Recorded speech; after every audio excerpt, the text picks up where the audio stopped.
Hi guys! Magandang gabi!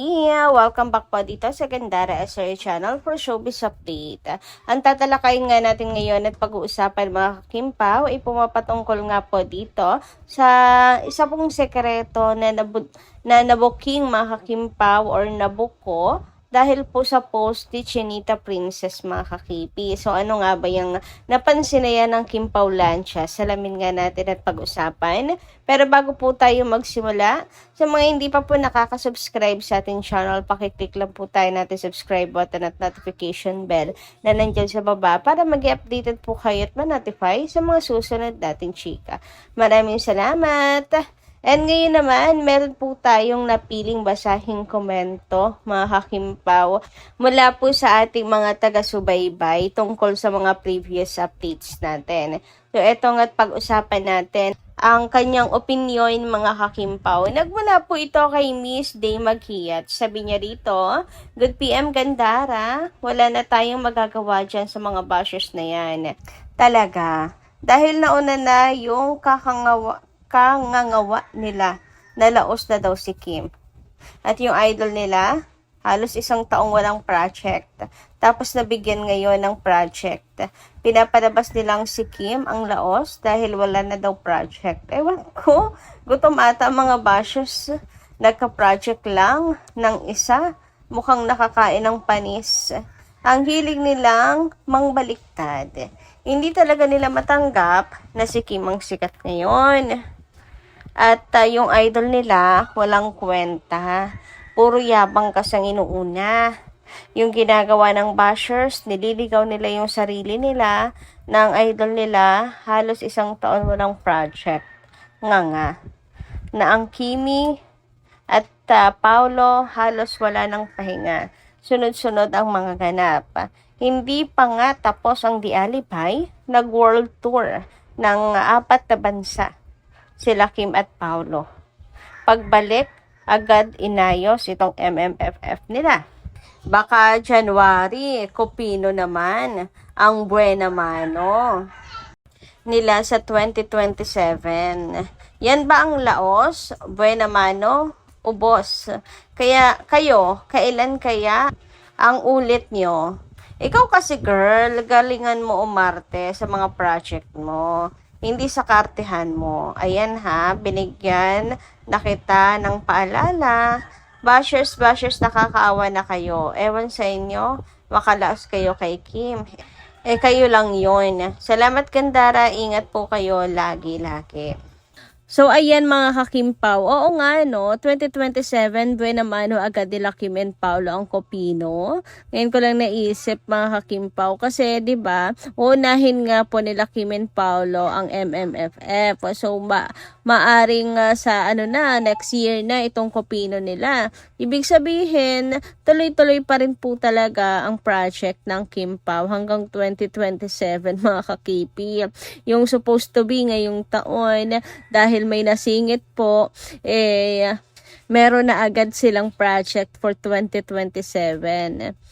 Anyway, paalala ko lang din po sa lahat mga kakimpa, wag na po tayong mga asar pa at mandamay ng iba pong pangalan mga kakimpaw.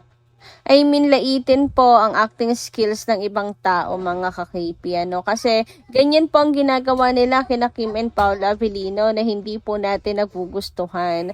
So, syempre, pag tayo patuloy din pong magaganyan, ano pang pinagkaiba natin sa kanila, mga kakimpaw, diba? Kahit pa sabihin, binabalik lang naman natin sa kanila yung sinasabi. Ang tanong kasi dito ay kung magugustuhan ni Kim and Paula Avellino ang attitude natin na ganyan. Basta tayo, happy tayo kasi ang projects pa lamang po na sunod-sunod, mga achievements po and awards sila Kim and Paula Avellino ay malaki na pong sampal at ganti natin sa mga bashers na patuloy na nagsasabi ng hindi maganda kina Kim and Paula Avellino. Yun po yung the best revenge na kaya po natin na maibibigay sa mga bashers, ang achievement natin and the Kim and Paula Avellino. Yung tagumpay natin mga kakimpaw. Pansin nyo ba pag may mga bagong achievements sila Kim and Paulo, gigil na gigil po sila. nakukuha natin yung inis, galit nilan talaga mga kakimpaw. And it's so satisfying na sa kabila ng kagustuhan nila na idaw ng kimpaw, kabaliktaran ang nangyayari dahil mas lalo po silang inaangat ng Panginoon. Samantala, dumako naman po tayo ngayon dito sa atin pong mga nasagap na balita. Ngayong gabi, unahin na nga nating pag-usapan ng tungkol nga po dito sa post ni Paolo Avellino, year 2015 pa mga kakimpaw. Diba sobrang tagal na nito.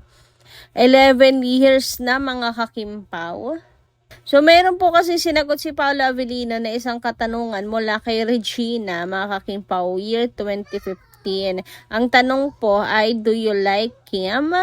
Do you like to have Kim Chiu as a co-star in a teleserye or movie? Hashtag ask Pao. Ang sagot ni Pao is why not? O diba, 11 years ago mga kakimpaw. And now, sabi nga dito, this was 11 years ago. And now, they are on their 5th project and meron pang 6th. Bukod pa sa nag-world tour sila. Forever na talaga ito. Diba, mga kakipi, ang matagal ng pinapangarap ni Paolo Avellino ay natupad na. Nagkaroon pa sila ng world tour. Yung dating nangangarap lang, ngayon may pang 5th and 6th project nang nakaabang sa kanilang dalawa. And ever na talaga nagkaroon po si Paolo Avellino na ibang ka-love team mula nung pumasok sa buhay niya si Chinita Princess at pinagtagpo na sila finally ni Lord. May bonus pa si Lord dahil nagkaroon pa nga sila ng world tour. Tapos, meron pa atang magiging kasunod yan. Abangan natin kasi mukhang magkakaroon pa ng part 2 ang world tour nila Kim and Paolo Avellino. Siguro pag hindi na masyadong busy ang Kim Pao, po, saka magkakaroon ulit. Pero kailan? Ang tanong. Kasi sabi ni Paolo Avellino, sunod-sunod, marami daw pong nakalinya kung ano yung matripan daw mga kakimpaw. Grabe no, kung iisipin mo din mga kakimpaw, ang vocal talaga ni Paolo Avellino sa ganyan, pagdating po kay Chinita Princess, plus yung mga palihim na titig ni Paolo kay Kim noon. Talagang nakukuha po sa camera, ngayon lang po natin napapansin. So, ano kayang feeling ni Kimi, no, mga kakimpaw, na meron po siyang ganyang admirer? Mapapasana all ka na lang din talaga sa haba ng hair ng isang Kim Chiu. Samantala, dumako naman po tayo dito sa isang post sa Sokmed patungkol po kay LJ and kay Kim. Sabi dito, LJ Reyes, nakafollow na kay Kim Chiu. Boto sa relasyon ng actress kay Paolo Avellino. So, eto nga yan siya, mga kakimpaw. I think it's sa IG, mga kakipi. So, nakafollow po sila sa isa't isa. Meaning, wala pong problema between them. And tanggap po ni LJ si Kim. Patunay lang po yun. Natanggap ni LJ si Kim bilang magiging stepmom na kanyang anak na si Aki. And diba, kasama na rin po ni Pao si Kim sa New York. So, meaning, okay lang din po talaga kasi kung hindi naman okay kay LJ, hindi naman dadalhin niya ni Pao si Kim kahit pa sabihin anong pake ni LJ kay Paolo Avellino. May asawa na rin naman siya. Siyempre, respect yon mga kakimpaw ni Paolo Avellino kay LJ. May respeto naman po si Pao sa dati niyang ex-partner. Sa ex-partner niya. Sabi nga dito, LJ Reyes boto kay Kim Chiu para sa ex na si Paolo Avellino, nakapalo na sa IG. Na ispatan ng mga mapanuring mata ng mga netizens na parehong nakapalo sa isa't isa sa Instagram si LJ Reyes at Kim Chiu. Mukhang boto nga si LJ sa relasyon ni Kim sa ex-boyfriend niya na si Paolo Avellino. Sa kabila pa man, may magandang co-parenting setup naman si LJ at Paolo sa anak nilang si Aki. Yes, mga kakimpaw, isa rin po yan sa mahahangaan mo kay Paolo at kay LJ kasi okay po ang parenting setup nila para po sa kanilang anak na si Aki, at mukhang wala po silang naging problema doon, at si Paolo Avellino naman ay ginagawa po yung kanyang duty bilang isang ama, mga kakimpaw. Hindi po nagpapalya sa pagbibigay ng oras, ng sustento sa kanyang anak, and very hands-on din talaga si Paolo Avellino. Hindi po kagaya ng iba na sustento lang okay na. Si Paolo talaga may time po siya para sa kanyang anak na si Aki. Samantala, dumako naman po tayo ngayon dito po sa post ni Chinita Princess sa kanyang account or sa kanyang IG story.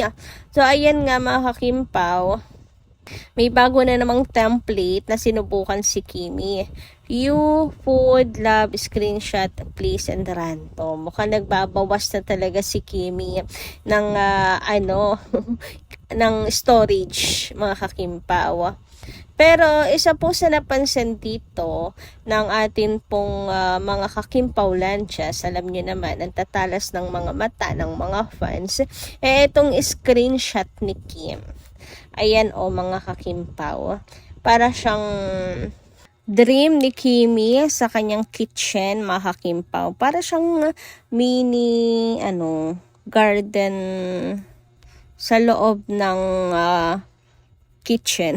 Ganun pag nagko-coffee, para maganda yung interior, ganyan. Anyway, baka ito po ay pinaplano ni Chinita Princess para sa pinapagawang bahay. Kasi kadalasan naman tayo, ganun, kapag may nakita tayo na gustuhan natin, screenshot, tas gagayahin. So, ayun ang naisip ng Kim Paulanjas, baka kaya may screenshot ng ganyan si Kim, ay dahil gusto niya ipagawa din yan sa pinapagawang bahay man, kung kaninong bahay, kanya or kanilang dalawa ni Paulo. Kasi may usap-usapan din kumakalat sa social media na nagpapagawa ng bahay silang dalawa ni Pau, di ba? So baka gusto niya ng ganyan sa kanyang kitchen. Maganda rin naman talaga, mga kakimpaw, di ba? Parang super relaxing. Kala mo nasa labas ka lang ng bahay, nagre-relax habang nagko-coffee, ganun. So malay nyo, ito pala iplano ni Kim. Kasi bakit yan i-screenshot, mga kakimpaw, diba? Baka ipapagawa din ni Kimi yan sa loob ng bahay niya, or bahay nilang dalawa ni Pau. Malay natin. Basta, sabi nila, ito malamang ang pinaplano ni Chinita Princess na ilabas ni Kim. Matalino pa man din po at advance mag-isip ang Kim Paulanjas. Kaya ayan. Anong palagay ninyo, mga kakimpaw? Comment ka lang po kayo dyan sa baba. Dito lang po muna ating update. Maraming salamat po sa inyong pakikinig at kita kasi po muli sa mga susunod natin chika. Maraming salamat. Ingat po kayo palagi.